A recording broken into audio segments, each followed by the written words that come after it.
this month are set to be a major test for the far left and socialists of America.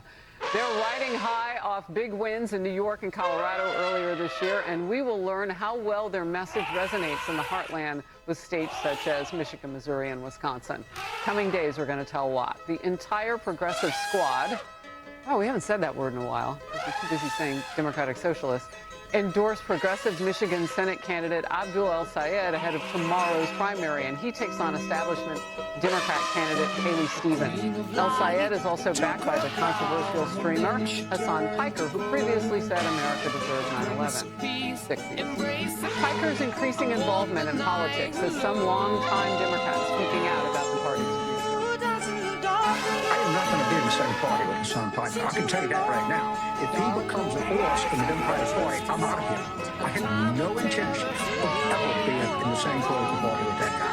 Now, I think that a majority, overwhelming majority of Democrats agree with me. All right, just break for a moment.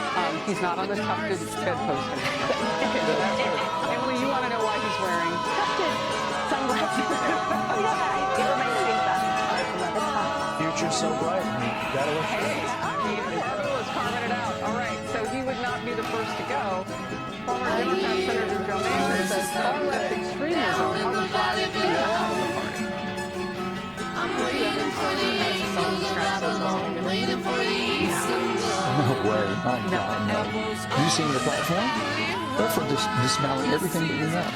Whether it be the structures of government, Congress itself, or the Senate, they want to get rid of. And then they start talking about all the crazy things. No police, no this, no this, no that. Are you crazy? We want a crime-free area. We have to have police for that. Yeah. We want a strong defense. We want a strong border. But if Democrats can't say that, and they start lining up with the socialist demands about what you ought to be a socialist, energy will be gone. Well, you can't have a strong border without DHS and federal government, ICE, but that's not true. Yeah, because of that, I'm bored. And no offense to Manchin or the kind of comfortably smug James Carville, he's the guy with glasses. Do you think the youths of America that are looking at their TikToks really care what James Carville's saying? So that's why I'm worried. And I know Republicans are going to say, oh, it's so great if we get the Democrat Socialist candidate because we match up better against them in the general. While that may be true, what if there's some upside? What if the youths of America turn out in record numbers and they're getting sort of brainwashed by social media that's saying all this stuff is true? You know, James Carville isn't really topping the algorithm for the kids. If that happens and you get some socialists winning races that you weren't expecting, the cancer is in the bloodstream. And look at Cuba, North Korea, Russia, China.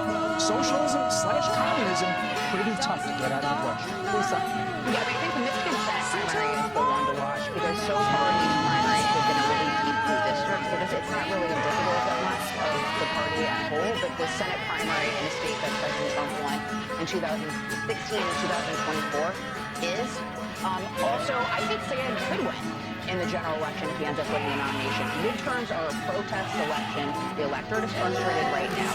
Presidential elections are different. That's about ideas and direction of a party and a country. So I think he could, and watch them run all the wrong buttons from it. I don't think that he wins in the general, and that's because of several polls, as a Michigander myself, that show him underwater among independents by nearly 30 points. And it's because that middle that is so often neglected, quite honestly, by both parties, just cannot get on board with the DSA policies. But what I'll say is this. Abdul El-Sayed doesn't have to win Michigan, and he doesn't even have to win the primary to have had a major impact on this race and on the Democratic Party in general. Because what the DSA has done is it has basically forced all of the establishment Democrats, all of the so-called moderates and centrists, to move only one direction, and that is further to the left. And there was a really interesting thing that happened this past weekend where Haley Stevens, who's supposed to be the more moderate Democrat in that primary, was asked, if you lose to El-Sayed, will you endorse him, campaign for him? And she said, yes, I am absolutely on the team. I will do everything I can. This isn't even a hostile takeover. They're willing participants in it. They can't even defend themselves from the DSA. So who else is going to do this for them? So from what you were talking about, though, and what I'm hearing from voters, because I've been talking with many of them in the last couple of weeks to particularly as we lead into this last bit of primary season. Generation, it's age. It's a generational kind of boot out the door, if you will, and ushering in. If you look at these candidates, they're much younger, in most instances, not all, than the established candidates, and especially those complaining about it. And much of the energy for the movement is coming from the youths who have been infected online. I think it's a camel nose in the tent situation. So you are right. It was too late, frankly, for the whole Democrat Party because they themselves created this when they said blue is blue. Right? They said it for people with behavioral problems and character problems like Eric Swalwell and also national security problems. And then they also go straight up to ideology.